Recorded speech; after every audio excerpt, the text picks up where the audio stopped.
હવે જઈ પાછા દ્વારકા બાજુ.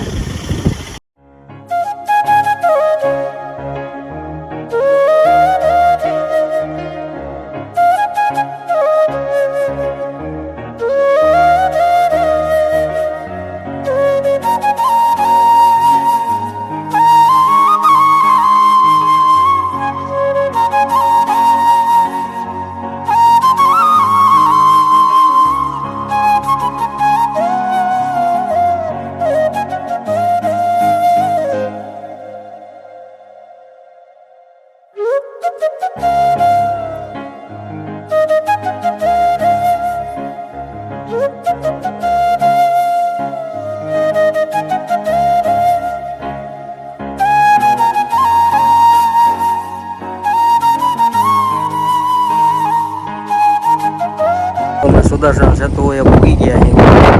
હવે મોટા પાણી પછી જો અમે પહોંચી ગયા છે સુદર્શન સેતુ હે અને હું અહીંયા સાઈડમાં આવી ગયો તમને દેખાડવા જાઉં. આ નીચે આખો દરિયો જો કેમ દેખાય બાકી પાણી. આમે જો ઓલી બોટું છે બધી પાણીમાં જવું જોઈએ. જ્યાં જવું ત્યાં પાણી જ જેવો નકરું જેવું તો ખરી જો. જો હજી થોડું ઘણું કામે કંઈક બાકી છે. જો આ ટીંગાયેલું કંઈક ક્રેન જેવું દેખાય. જો આપણી રિક્ષા પડી છે અહીં. જો બાકડાને હે બધું બેહવું હોય તો હવાઈ સારી આવે હો. અને અહીંથી હાલવાનું જો અહીંથી એટલે રોડ ઉપર કોઈ હાલે નહીં ને એના માટે હે. જવું અમે જઈએ જરાક આમ આગળ એટલે મજા કંઈક પુલના સરખા ફોટા આવે. હું ઊભું થઈ ગયું બધા કાંઈ ફોટા આવતા નતા એટલે હવે જઈએ આગળ. ત્યાંથી શું છે ફોટા સારા આવે. આજે એક તો પવન એટલો છે ને આપણે પાછું શું છે મોબાઈલના ઇન્ટરનલ માઇકથી જ આપણે શૂટ કરીએ છીએ એટલે થોડુંક તો હવાનો અવાજ તો તમને આવી છે પણ થોડુંક એડજસ્ટ કરી લેજો. ચલો અત્યારે અમે હેલા જઈએ અહીં આગળ ફોટા પાડીએ.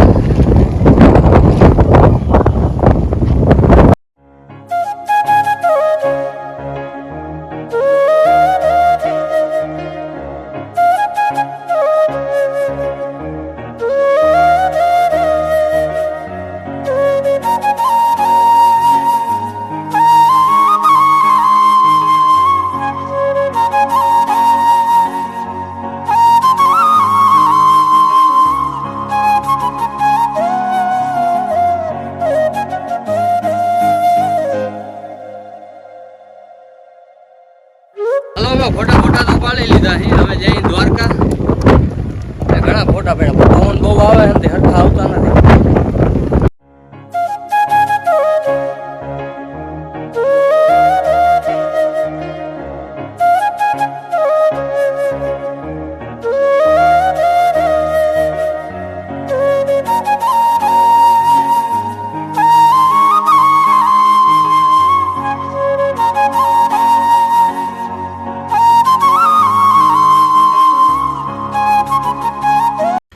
આપણે સુદર્શન સેતુ બ્રિજેથી તો નીકળી ગયા હતા. પછી આપણે રિક્ષામાં ડીઝલ ઓછું હતું એટલે ડીઝલ પુરાવા અહીં રોકાઈ ગયા હતા. હવે અહીંથી ડીઝલ પુરાવી લીધું. હા હવે જઈ ડાયરેક્ટ આપણે અહીંથી દ્વારકા.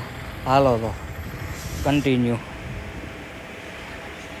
આ જો ટાટા કેમિકલ્સ કંપની છે એનું છે આ કન્ટેનરને જે આ બધા પડ્યા નહીં.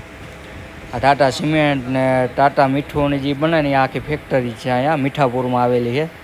અહીંયાનું છે જોઉં તમે બધું.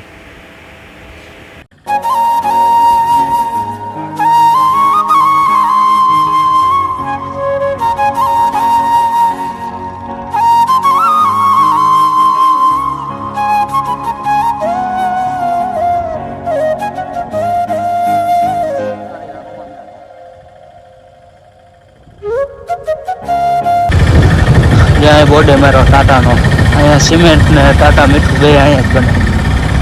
મેન ફેક્ટરી છે અહીંયા. જો આ દ્વારકાનો મેઇન ગેટ છે. આપણે અંદર તો આવી ગયા છીએ. હવે દ્વારકાધીશના દર્શન કરતા આવી ગોમતી આટો મારતા આવે ને તમને દેખાડી. હાલો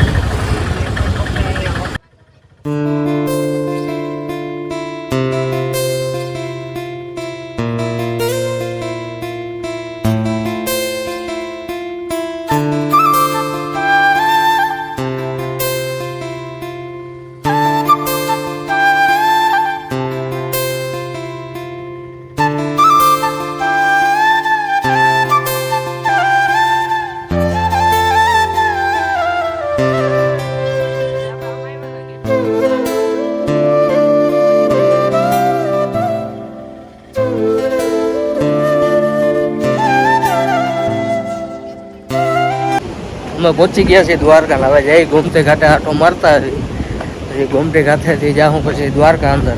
જો કે અંદર તો વિડીયો એલાઉડ નથી એટલે દર્શન તમને નહીં કરાવી શકું.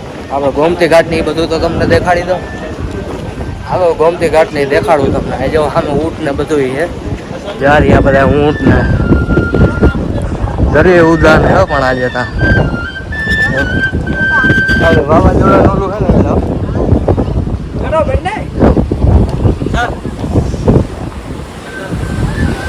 જો કેવા મોજા ઉલ રહે.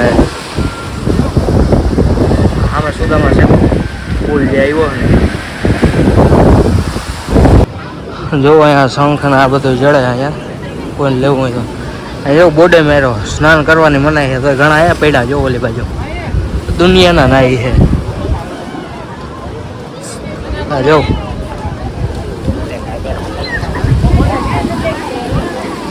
કેટલા નાઈ છે. જો મનાઈ છે છતાં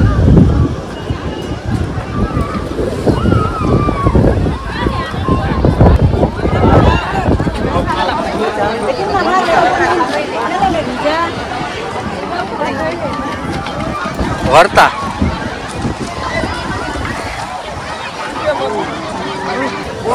હે ભગવાનજીના વાઘાન બધું જડે છે.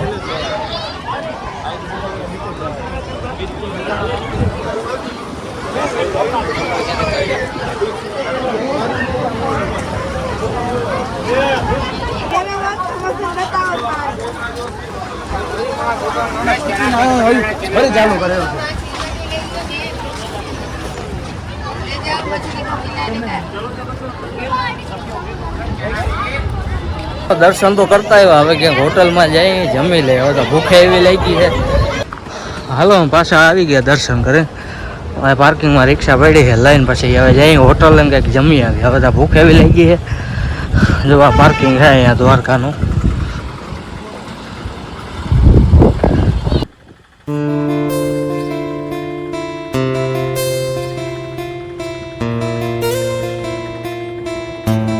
અમે આવી ગયા હતા મુરલીધર રેસ્ટોરન્ટમાં જમવા. પણ જમવાનું તો જરાય જાય તો ધરા ખાધું એના જેવું કાંઈ ઘાટ લેવાનું નથી. છે અમારી નાઇટનું તો કાંઈ ઘાટ લેવાનું છે નહીં. આપણે જે છે એ હાસું કહીએ જાયમું નહીં. તો દ્વારકામાં તો શું છે હજી હોટલો હજી ખુલ્લી નથી. આવત જ નહીં. હવે જે થયું હાલો એક ફેર ટ્રાય કરી તો ખબર તો પડી કે હવે બીજી ફેર હવે નહીં. અહીંયા જો અહીંથી જરા એવું મંદિર દેખાય તમને જોયું.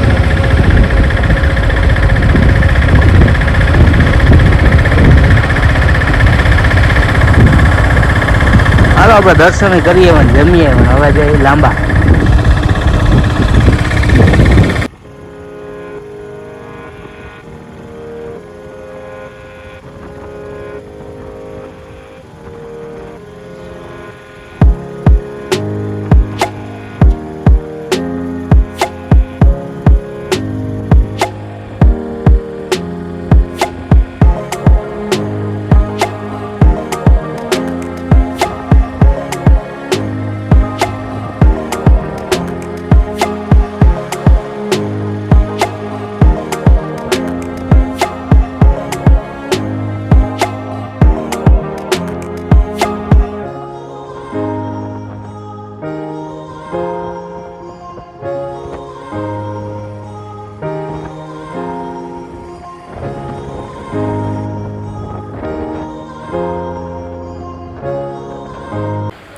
જો સામે તમને ઓલું ઝૂંપડી જેવું દેખાય ને એની પાછળ જ એક્ઝેક્ટ દરિયો આવેલો છે. અને અહીંયા જ બાજુમાં જો એટલે તમને ઓલા કુબા જેવું દેખાય એ છે કાચબા ઉછેર કેન્દ્ર છે. આપણે દ્વારકા જઈને ત્યાં રસ્તામાં જ આવે. જોકે દરિયો અહીંયા સારો છે, બહુ મસ્તનો છે. આપણે પાસે એટલો ટાઈમ નથી નકર તો આપણે જાત. એટલે આપણે અત્યારે હજી પહોંચવાનું છે લાંબે નકર તો આપણે જાત. જવું સામે જ અડધો કિલોમીટર નહીં થતું હોય ત્યાં દરિયો આવી જાય અહીંયા.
રસ્તામાં છે ને ત્યાં જ મંગલનાથ બાપુની મૂર્તિ બેહાડેલ છે, ત્યાં આવી ગયા છે ત્યાં દર્શન કરવા. હાલો તમને જો દર્શન કરાવો. મૂર્તિ બહુ મોટી બેહાડી છે, આવડી મૂર્તિ લગભગ મંગલનાથ બાપુની ક્યાંય નહીં હોય. જો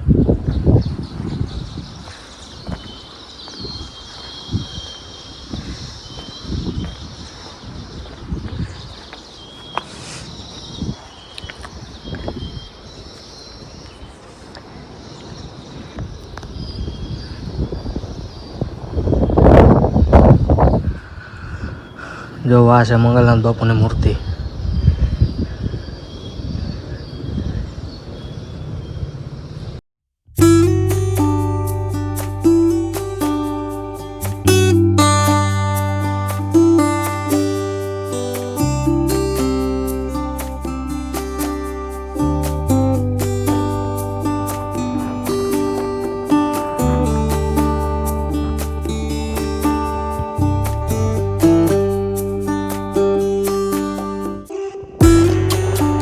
આ છે સંત મંગલનાથ બાપુ.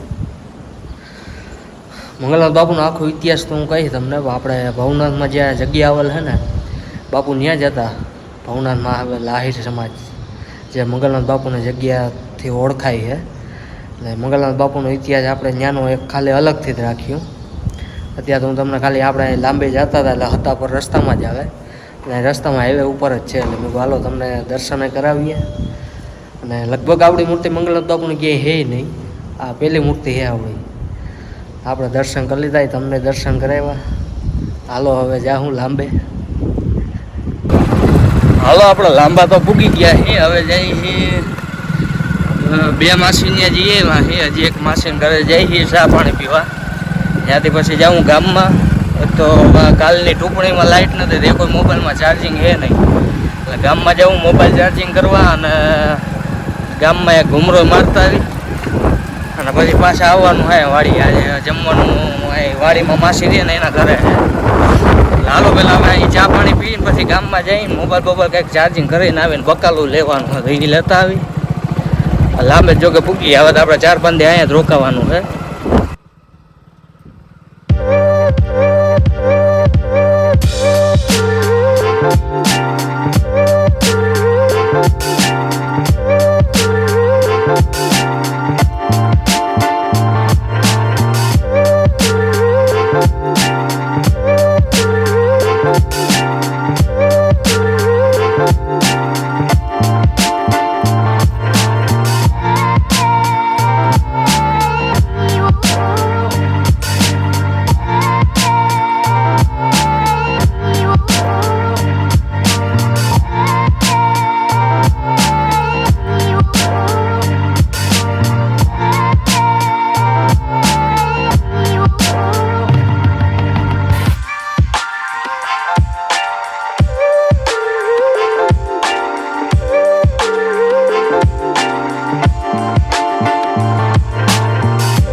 આવી ગયા પાછા. જો હું આવી ગયો માસીના ઘરે વાળીએ. જો કપડાં બીજાના ઠપકાઈ. ગામમાં ગયો તો નાવું તો કપડાં નતા. પછી માહિયા ભાઈના છોકરાના કપડાં પહેરી લીધા આપણે.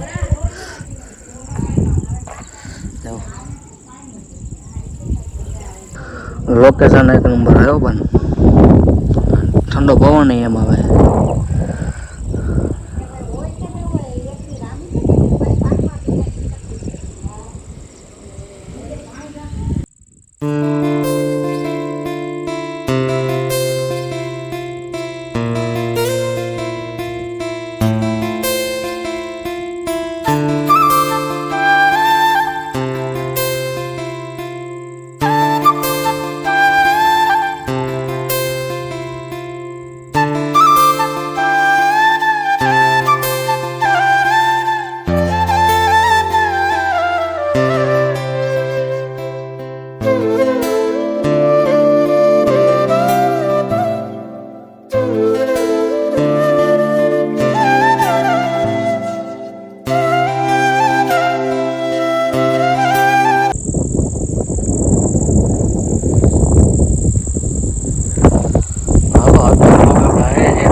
એક નવા વ્લોગમાં.